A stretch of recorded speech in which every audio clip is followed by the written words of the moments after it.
The near-Earth asteroids, which get scattered from the asteroid belt onto Earth-crossing orbits. Over time, they either hit something, or they get gravitationally scattered out of the solar system entirely.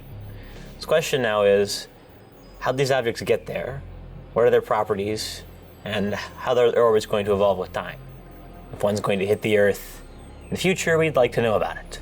There's a large size distribution of asteroids, because asteroids are not single solid blocks. They're rubble piles, they're bunches of rocks sitting on each other. In the main belt, the biggest ones, Ceres and Vesta, are several hundred kilometers wide. Ceres is usually referred to as the size of Texas. They're not going to come anywhere near the Earth at any point in the future. We know their orbits very well. Ganymede and Eros are 50 and 27 kilometers in maximum dimension, respectively. There's about 1,000 larger than 1 kilometer wide. We know where almost all of those are at this point, spread throughout the entire inner solar system, so the density is very, very low. And one of those hits the Earth roughly every million years. With the current population distribution, depending on where it landed, there'd be about 1 billion fatalities. So you really don't want one of those to hit the Earth. We're tracking pretty much all those objects now. There's many more smaller objects.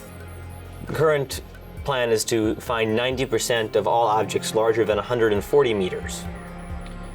An object that size, if it hits, would flatten an area the size of a city. The last time something like that happened was the Tunguska impact in Siberia in 1908. Much smaller objects, they don't hit the ground. They burn up in the upper atmosphere. So there's not much compelling reason to go even smaller. There's exactly one that has a significant chance of hitting the Earth. It's called 1950 DA. We don't know the outcome of that encounter, which would be March 16th of 2880. We know this very precisely because the Earth has to intersect 50 DA's orbit, and it does so at exactly one point. We know where the Earth is going to be. We don't know where DA is going to be. So one of my projects now is to figure out which way DA is spinning, and then we'll be able to tell if it's going to hit or not. We use the VLBA to measure how the object spins. We combine that with the normal radar imaging, and that gives us the object's spin state and shape. We care about the spin state because of a little thing called the Yarkovsky effect. If you have an object out in space, one side's illuminated by the sun, now you have radiation pressure, sunlight bouncing off the surface and the heat being re-radiated from it produce a reaction force and push the object.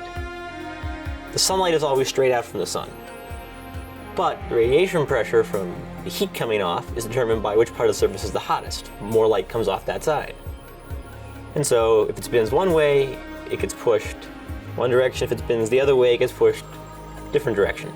And if it's spinning out of the plane of its orbit, then it can get pushed up or down. We really care about an object's spin state and its size and shape if we're going to predict its orbit into the future. And this can accumulate to many times the Earth's diameter over time spans of a few decades. What the VLBA lets us do is break that ambiguity. This is a technique called radar speckle tracking. The idea here is that we send out a signal, it hits the object, and now we've got little bits of echo coming back from all the different points. What's going on there is the echoes from different parts of the surface are interfering with each other. Because light is a wave, at some points it interferes constructively and you get a bright spot. At some point it interferes destructively, you get a dark spot. As the asteroid spins, that pattern rotates. It moves across the Earth. And so if we've got stations spaced close enough together so that they see the same speckles, they see them at slightly different times, and we can compute the time lag between a bunch of different stations, and we get the direction and speed of the speckle motion. And that tells us the object's spin state.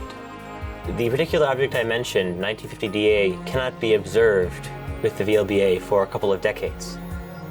So if we can't figure out its spin state using other observations, and we're trying,